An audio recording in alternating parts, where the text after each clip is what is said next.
First நம்ம மிசோரம் எடுத்துக்குவோம். அங்கே ஜோரம் தங்கா அப்படின்றவர் தான் சிஎம்மாக இருக்கார்.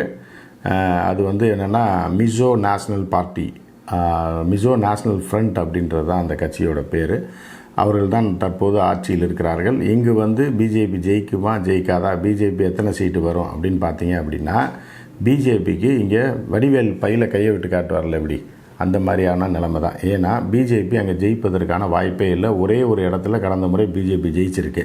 அதுவும் இந்த மாநிலத்தை பற்றி நீங்கள் பார்க்கணும் அப்படின்னா, இதில் மொத்த பாப்புலேஷனே 2011 சென்சஸ் கணக்குப்படி வெறும் 11 லட்சம். அதில் வந்து 40 சீட் இருக்குது. அதாவது கவுன்சிலர் சீட்டு மாதிரின்னு வச்சுங்களேன், 40 எம்எல்ஏ சீட் இருக்குது. அந்த 40 எம்எல்ஏ சீட்டில் ஒரே ஒரு இடத்தை தான் கடந்த முறை பாஜக பிடிச்சிருக்கு.